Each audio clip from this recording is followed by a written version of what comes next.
Halo, selamat datang di channel Ayo Les. Channel ini menyediakan berbagai macam materi pelajaran, soal dan pembahasan, serta beberapa eksperimen sains. Assalamualaikum warahmatullahi wabarakatuh. Salam sejahtera untuk kita semua. Jumpa lagi dengan saya Kak Khairul Huda di channel Ayo Les. Pada kesempatan kali ini kita masih sama, yaitu pembahasan untuk seri penilaian tengah semester untuk semester genap tahun 2021-2022. Apabila adik-adik nanti menemukan soal ini di tahun-tahun setelah ini, maka masih cenderung sama karena soal ini sudah diupdate berdasarkan Bank Soal Nasional. Oke, kemudian untuk mata pelajaran yang akan kita bahas yaitu PPKN, Pendidikan Kewarganegaraan Satuan Pendidikan SMP Negeri. Nah, ini se-Indonesia sudah hampir mirip ya adik-adik karena soal ini sudah disesuaikan dengan Bank Soal Nasionalnya. Kemudian untuk kelas 7 semester genap. Baiklah adik-adik, apabila adik-adik nanti ingin ataupun request untuk pembahasan soal-soal tertentu yang adik-adik kurang paham ataukah membutuhkan pembahasan soal di PAS, PTS, kelas tingkat SD, SMP maupun SMA, silahkan disampaikan di kolom komentar. Dan jangan lupa untuk klik subscribe terlebih dahulu supaya adik-adik tidak ketinggalan materi-materi ataupun hasil request adik-adik sebelumnya. Baiklah, mari kita langsung masuk ke dalam pembahasannya. Soal nomor 1. Perhatikan pernyataan berikut yang termasuk ciri negara kebangsaan yang akan dibangun menurut Muhammad Yamin adalah titik-titik A, B, C, D. Nah, ketika adik-adik menemukan soal semacam ini ya, seperti ada pernyataan kemudian yang benar yang mana, maka adik-adik silahkan baca dulu soalnya supaya lebih mudah dan cepat dalam mengerjakan. Nah, di sini poinnya adalah ciri negara kebangsaan. Kita langsung bahas satu persatu. Nomor 1, mendapatkan dukungan dari pemerintah Jepang. Tentunya tidak. Kita tetap ingin merdeka dengan cara mandiri. Nomor 2, negara persatuan yang tidak terpecah-pecah. Ya, ini tentunya. Nomor 3, mempunyai satu kedaulatan yang didukung oleh rakyat. Ya, tentu. Nomor 4, sesuai dengan semangat kebangsaan negara-negara sekutu. Ini tidak ya. Seharusnya sesuai dengan semangat kebangsaan negara Indonesia. Nomor 5, dipilih dalam permusyawaratan yang disetujui oleh rakyat. Ya, tentu. Berarti jawabannya 2, 3, dan 5. Apakah ada? Ya, ada. Ternyata jawabannya adalah yang C. Kita lanjut ke soal nomor 2. Semboyan Bhinneka Tunggal Ika diambil dari kata yang ditulis oleh Empu Tantular dalam buku titik-titik. A. Negara Kertagama, B. Sutasoma, C. Pararaton, ataupun D. Arjuna Wiwaha. Oke, jawabannya paling tepat apa adik-adik? Ya, kitab Sutasoma. Bhinneka Tunggal Ika itu berada di kitab Sutasoma. Kita lanjut ke soal nomor 3. Sesanti Bhinneka Tunggal Ika Tanhana Dharma Mangla yang ditulis oleh Empu Tantular awalnya mengajarkan tentang sikap titik-titik. A. Toleransi antar umat beragama saat itu, B. Tanggung jawab melindungi bangsa, C. Semangat mewujudkan kemerdekaan, ataupun D. Berani membela kebenaran dan keadilan. Nah, kita ingat Bhinneka Tunggal Ika ini membahas tentang toleransi ya. Meskipun berbeda-beda suku, budaya, agama, harus tetap satu jua, satu tunggal ika. Jadi jawaban yang paling tepat adalah yang A. Toleransi antar umat beragama pada saat itu. Kita lanjut ke soal nomor 4. Suatu kondisi dalam masyarakat di mana terdapat banyak perbedaan pada berbagai bidang disebut titik-titik. A. Kebersamaan, B. Keberagaman, C. Keseragaman, ataupun D. Kemajuan. Ingat poinnya tadi perbedaan. Berarti apa adik-adik? Ya, keberagaman yang B. Kita lanjut ke soal nomor 5. Landasan hukum tentang lambang negara diatur dalam titik-titik. A, B, C, ataupun D adik-adik? Ya, silakan adik-adik dihafal, yaitu berada pada poin ini. A. Peraturan Pemerintah nomor 66 tahun 1951. Nah, adik-adik untuk PPKN itu memang cenderung banyak hafalan, terutama di tahun, kemudian UUD, peraturan pemerintah. Silahkan adik-adik hafalkan poin-poin penting sesuai dengan bab-bab yang adik-adik pelajari. Oke, kita lanjut ke soal nomor 6. Soal nomor 6, perhatikan pernyataan berikut. 1. Letak strategis. Nah, ketika bertemu dengan soal seperti ini, baca dulu soalnya. Dari pernyataan di atas, faktor penyebab keberagaman masyarakat Indonesia adalah titik-titik. Nah, di sini kita cari faktor yang menyebabkan keberagaman, beraneka ragam masyarakat di Indonesia. 1. Letak strategis wilayah Indonesia. Ya, ini adalah salah satu penyebab adanya keberagaman di Indonesia ya. Oke, ini benar. Perbedaan karakter masyarakat, ini tidak. Perbedaan kondisi alam, ya, tentunya akan menyebabkan keberagaman. Nomor 4, suasana hubungan antar masyarakat, ini tidak ya. Kemudian penerimaan masyarakat terhadap perubahan, ya. Kenapa kok iya? Karena ada suatu daerah yang mana tidak mau menerima akan perubahan, sehingga di situ akan cenderung masyarakat tersebut tertinggal dan tidak terakses oleh lingkungan luar, sehingga akan sangat menimbulkan keberagaman ataupun kesenjangan dari kualitas hidup di warga masyarakat yang terpencil tersebut.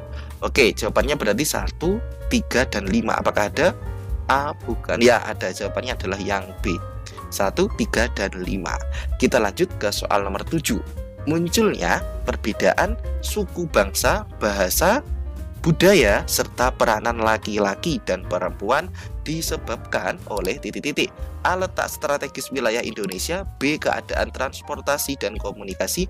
C. Perbedaan kondisi alam. Ataupun D. Kondisi negara kepulauan. Apa adik-adik jawabannya? Ingat, di sini munculnya perbedaan keywordnya. Bahasa, budaya, serta peranan laki-laki dan perempuan disebabkan oleh titik-titik. Nah, apa kira-kira jawabannya adik-adik? Letak strategis wilayah Indonesia? Tidak ya. Kemudian keadaan transportasi dan komunikasi? Ini juga tidak. Perbedaan kondisi alam? Ini tidak. Ya, jawaban yang paling tepat adalah yang D. Kondisi negara Indonesia yang kepulauan itu menyebabkan banyak terbentuk suku bangsa. Kemudian bahasa setiap kepulauan juga kadang berbeda. Pulau Sumatera ada bahasa sendiri, Pulau Kalimantan ada. Bahkan dalam satu pulau pun terbagi menjadi beberapa bahasa, suku, dan budayanya. Termasuk peranan laki-laki dan perempuan di setiap kepulauan itu juga berbeda. Jadi jawaban yang paling tepat adalah yang D, yang D. Kita lanjut ke soal nomor 8. Sekelompok manusia yang memiliki kesatuan budaya dan terikat oleh kesadaran dan identitas kelompok disebut titik-titik. A. Bangsa, B. Negara, C. Suku, ataupun D. Rakyat. Ingat, sekelompok manusia memiliki kesatuan budaya. Ya, jawabannya adalah yang C. Suku. Kita lanjut ke soal selanjutnya. Soal nomor 9. Masyarakat Baduy terdiri dari Baduy dalam dan Baduy luar. Masyarakat Baduy dalam memiliki kebiasaan yang berbeda. Mereka mempertahankan budaya yang turun-temurun dari nenek moyangnya.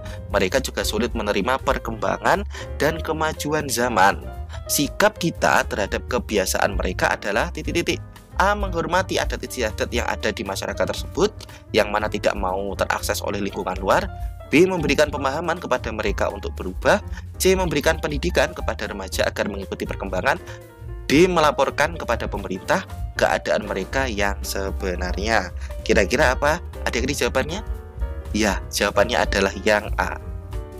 Keputusan ataupun kemauan untuk mereka tidak mau terakses oleh dunia luar itu adalah kebijakan ataupun kemauan dari adat istiadat Baduy dalam, sehingga itu merupakan adat istiadat.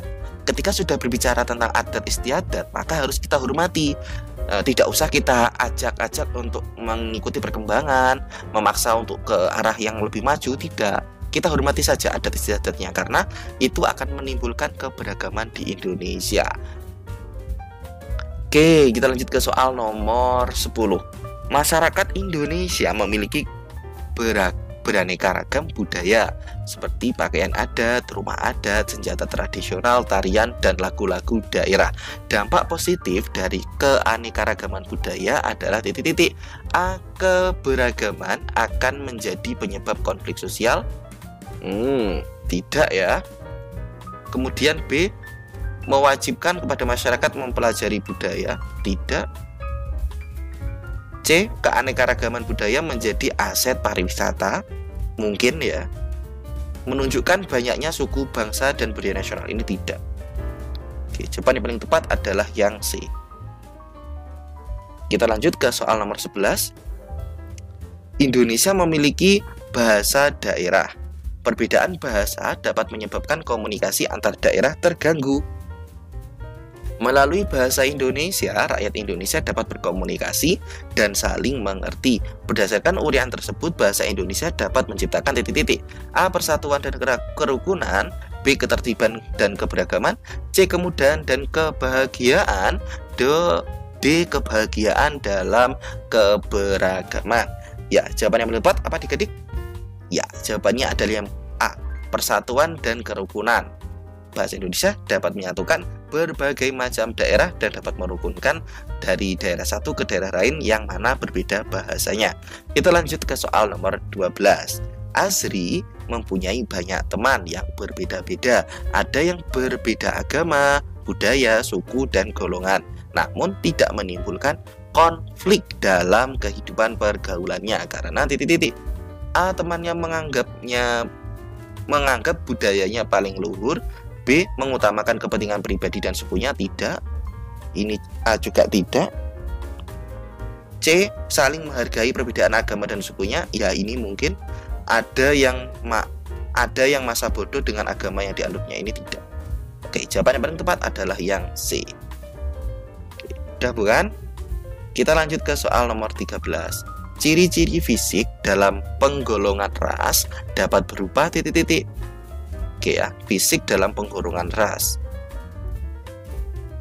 A. Warna kulit, bentuk mata, dan jenis rambut boleh. Fisik loh ya. Yang B. Bentuk rumah, mata pencarian? Ini tidak. Bentuk gigi, bentuk telinga? Ini tidak. D. Pakaian yang dikenakan? Ini juga tidak. Oke, jawaban yang paling tepat adalah yang A. Kita lanjut ke soal nomor 14. Keturunan Jepang, Tionghoa, dan Korea merupakan contoh ras jenis titik. A. Kaukasoid, B. Melanosoid, C. Malayan Mongoloid, D. Asiatik Mongoloid. Nah, jawaban yang tepat adalah yang D. Ini perlu adik-adik hafal dan ingat bahwasanya keturunan Jepang, Tionghoa, keturunan dari ras jenis Asiatik Mongoloid. Nah, kita lanjut ke soal nomor 15. Ada masyarakat yang mudah menerima orang asing atau budaya lain, namun ada juga yang tetap bertahan pada budayanya sendiri. Hal tersebut adalah penyebab keberagaman masyarakat di Indonesia dari segi titik-titik. A. Keadaan transportasi dan komunikasi? Bukan ya, karena ini tidak membahas tentang transportasi. B. Menerima masyarakat terhadap perubahan? Ya, ini jawabannya yang B. C. Letak? Ini bukan. Mudah ya adik-adik, berarti yang B. Kita lanjut ke soal nomor 16. Pada masa pandemi COVID-19 ini terjadi perubahan pola hubungan komunikasi dalam masyarakat dengan menggunakan titik-titik. A. Tatap muka, B. Surat menyurat, C. Luring, D. Daring. Ya, jawabannya adalah yang D. Daring dalam jaringan menggunakan internet atau mungkin by phone dan sebagainya. Nah, jadi pandemi COVID-19 itu juga ada hikmahnya, yaitu melatih kita warga Indonesia untuk lebih mengenal tentang IT. Oke ya. Kita lanjut ke soal nomor 17.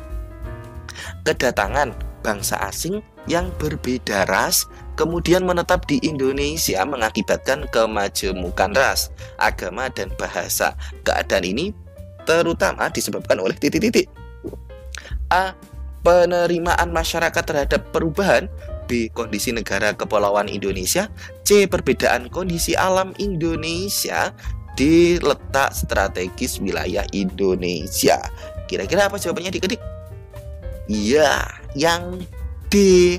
Karena lokasi Indonesia itu strategis sehingga banyak bangsa asing yang berbeda ras masuk ke Indonesia. Ya, kita lanjut ke soal nomor 18. Perhatikan pernyataan berikut. Nah, ketika bertemu dengan soal yang berbentuk pernyataan, kita baca soalnya dulu. Dari pernyataan di atas yang menjadi ciri status sosial ekonomi. Nah, status sosial ekonomi adalah titik-titik. Status sosial ekonomi ya. Poinnya, jangan sampai lupa. 1. Lebih berpendidikan. Ya, ini mungkin ya status ekonominya pasti bagus kalau berpendidikan. Tingkat mobilitas ke atas lebih besar ya. Nomor 3, pekerjaan lebih spesifik. Ya, ini juga mungkin. Nomor 4, memiliki hubungan sosial yang baik. Ini juga kalau hanya memiliki ini juga belum tentu ya adik-adik. Ini bukan, berarti ini bukan. Jawabannya adalah 1, 2, dan 3. Apakah ada? Ya, ada, yaitu yang A. 1, 2, dan 3. Kita lanjut ke soal nomor 19. Menurut Kuncoroningrat, suku bangsa adalah titik-titik. A. Sekelompok manusia yang memiliki kesatuan fisik dan terikat oleh kesadaran dan identitas tersebut. Ini ya poin utamanya. Kesatuan fisik bukanlah. Nomor B, sekelompok manusia yang memiliki kesatuan budaya dan terikat oleh kesadaran dan identitas. Nah, ini masih mungkin. Kesatuan turunan yang C ini bukan. Kesatuan tradisi ini bukan. Berarti jawaban yang paling tepat adalah yang B. Kita lanjut ke soal nomor 20. Masyarakat di sepanjang aliran Sungai Kapuas biasanya mengadakan transaksi perdagangan menggunakan alat transportasi titik-titik. A. Mobil bukan, kereta bukan, C. Perahu. Ya, ini jawabannya. Sungai Kapuas itu sungai terpanjang ya, sehingga ketika mau transaksi ataupun berdagang itu harus menggunakan perahu. Kita lanjut ke soal nomor 21. Suatu proses pergeseran atau perubahan struktur tatanan di masyarakat meliputi pola pikir yang lebih inovatif, sikap serta kehidupan sosialnya untuk mendapatkan penghidupan yang lebih bermanfaat disebut titik-titik. Nah, apa adik-adik jawabannya? Ya, jawabannya adalah D. Perubahan sosial. Ini bukan, interaksi bukan, hubungan itu bukan. Kita lanjut ke soal nomor 22.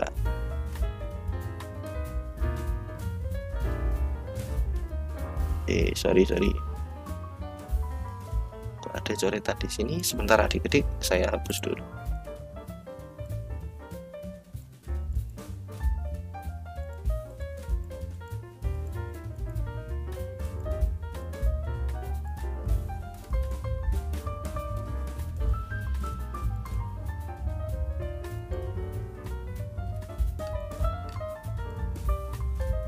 Soal nomor 22.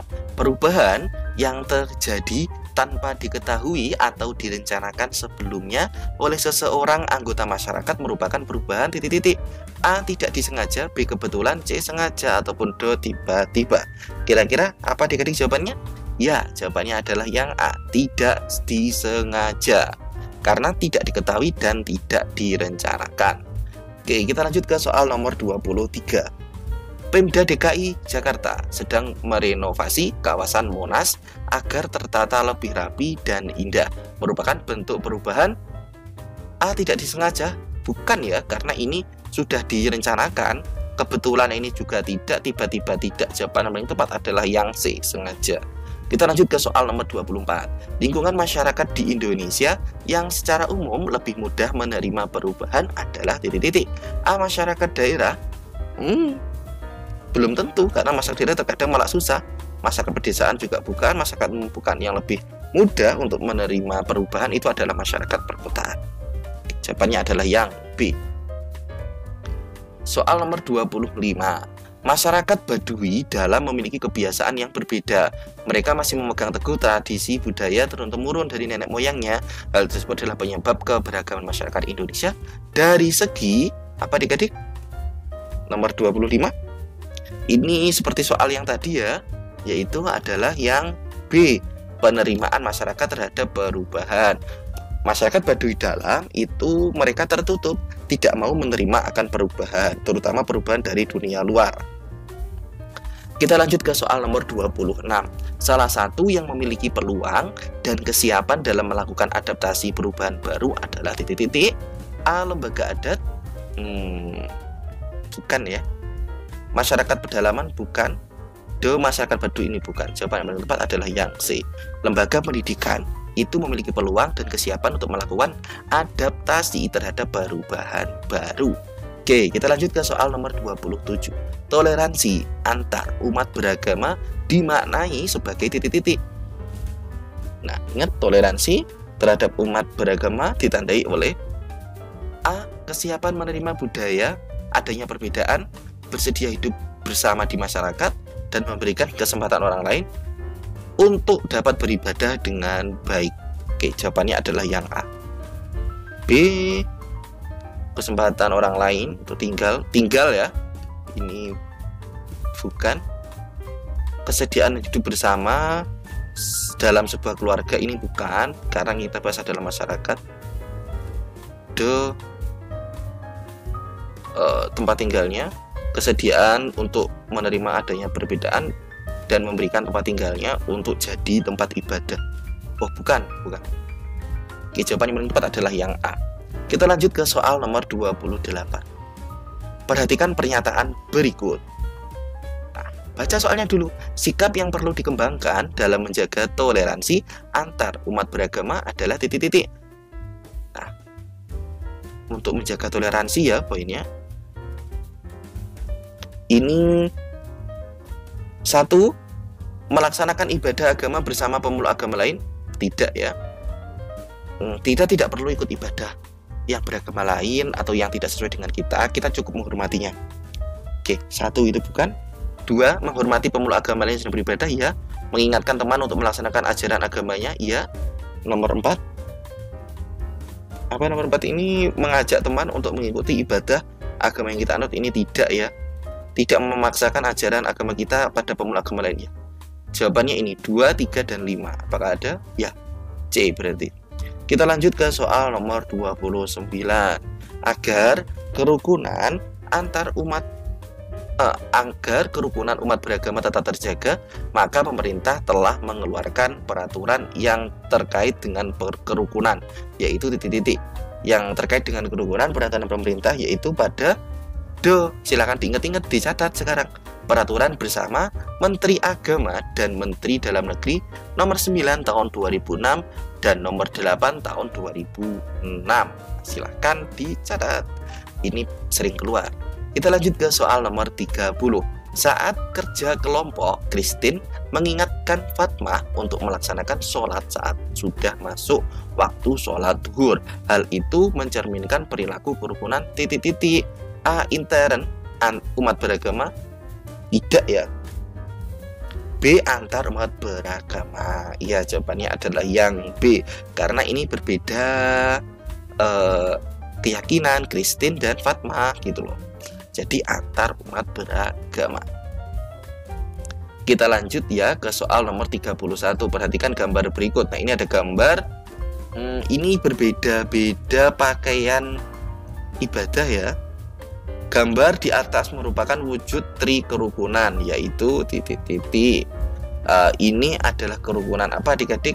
Nah, ini digambarkan dengan mereka memakai baju keagamaan masing-masing dalam sebuah instansi pemerintah Kabupaten Kota Waringin Timur. Nah, ini staf pemerintahnya memakai baju keberagamannya masing-masing. Oke, kita coba simpulkan. Gambar di atas merupakan wujud tri kerukunan, yaitu titik-titik. A. Kerukunan intern? Bukan. B. Kerukunan antar umat beragama? Ya, jawabannya adalah yang B. C. Bukan. Kerukunan beragama dengan pemerintah? Ini juga bukan. Kerukunan umat beragama dengan pemerintah? Oh iya, sorry adik-adik, jawabannya yang paling tepat adalah yang D. Ini kakak hapus. Karena ini adanya kerukunan antar umat beragama itu dengan instansi pemerintah masih mau mengikuti kegiatan yang diadakan oleh instansi pemerintah. Jadi jawabannya adalah yang do. Sorry ya adik-adik, kita di sini diskusi, nanti kalaupun di akhir juga adik-adik menemukan kalau jawaban kakak kurang tepat, bisa diingatkan karena kakak hanya memberikan yang terbaik yang kakak tahu dan dengan referensi dan juga kunci jawaban yang sudah divalidasi oleh teman-teman kakak yang dari guru PPKN. Oke, kita lanjut ke soal nomor 32. Penilaian yang diberikan oleh orang lain bukan karena suku, ras, warna kulit maupun bentuk tubuh. Martabat seseorang akan dinilai dari titik-titik. A. Kedudukan seseorang dalam masyarakat. Bukan. Jabatan yang dipegang dalam pemerintahan. Bukan. C. Baik buruknya. Ya, jawaban yang tepat adalah yang C. Makanya ketika kita bersikap itu harus benar-benar baik dan berperilaku yang baik, karena itu yang akan dilihat sebagai martabat kita di lingkungan masyarakat. Soal nomor 33, perhatikan gambar berikut. Perilaku yang perlu dihindari sebagai wujud keberagaman suku, ras, dan budaya adalah titik-titik. A. Merasa suku dan budayanya paling unggul. Ini harus dihindari ya. Berarti ini jawabannya. Ya, jawabannya yang A. Kita tidak boleh merasa budaya ataupun suku kita itu paling unggul karena kita dikumpulkan dalam Indonesia. Jadi tidak boleh saling terlalu mengunggulkan sukunya masing-masing. Itu namanya primordialisme, terlalu mengunggulkan sukunya sendiri. Nomor 34, arti penting memahami keberagaman suku, agama, ras, dan antar golongan adalah titik-titik. Arti penting. Oke. A. Meningkatkan kesejahteraan dan kebahagiaan. Tidak. Menumbuhkan semangat kedaerahan. Tidak. Keberagaman dan kerukunan. Tidak. Do jawabannya. Memperkokoh persatuan dan kesatuan. Kita lanjut ke soal nomor 35. Perhatikan pernyataan berikut. Nah, di sini soalnya sikap dan perilaku toleran dalam keberagaman suku, ras, dan antar golongan ditunjukkan pada titik-titik. Kita lihat nih, kata kuncinya adalah sikap dan perilaku yang toleran. Oke, 1. Membantu tetangga yang beda suku ketika mengalami kesulitan. Ini adalah sikap dan perilaku toleran terhadap keberagaman. Nomor 2, tidak merendahkan suku, ya. Membedakan, ini bukan. Menyapa tetangga yang berbeda suku ketika bertemu, ya. Tidak mau bergaul, ini bukan. Berarti jawabannya 1, 2, dan 4. 1, 2, dan 4 ya. 1, 2, dan 4 apakah ada? Bukan.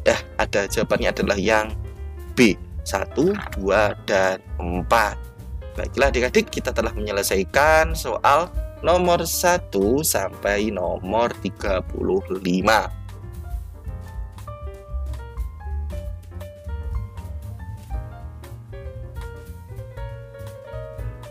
Kemudian di sini kakak ada soal uraian, silahkan bisa dicatat ataupun di screenshot ya adik-adik, supaya adik-adik tidak kesulitan nanti ketika dapat soal tentang soal uraian. Dan mohon maaf untuk soal uraiannya ini tidak kakak bahas karena jawabannya cukup panjang dan perlu melakukan pengetikan, sehingga adik-adik nanti silahkan cari ini adalah kisi-kisi ataupun petunjuk yang kemungkinan besar akan dikeluarkan karena soal ini diambil dari bank soal nasional. Jadi semoga ada yang keluar di beberapa soal yang sudah kakak bahas ini. Oke, terima kasih adik-adik telah setia dan menonton video ini sampai akhir. Apabila ada kurang lebihnya dari kakak mohon maaf yang sebesar-besarnya. Sekali lagi jangan lupa untuk klik like, komen, dan yang paling penting subscribe supaya video ini bisa semakin bermanfaat untuk adik-adik semua dan teman-teman adik semua. Apabila merasa video ini bermanfaat juga silahkan bisa di-share ke teman kelasnya, grup WA dan sebagainya, supaya semakin banyak yang mendapatkan manfaat dari video yang kakak buat ini. Baiklah, cukup sekian dari saya. Apabila ada kurang lebihnya mohon maaf yang sebesar-besarnya. Assalamualaikum warahmatullahi wabarakatuh. Sampai jumpa di video selanjutnya.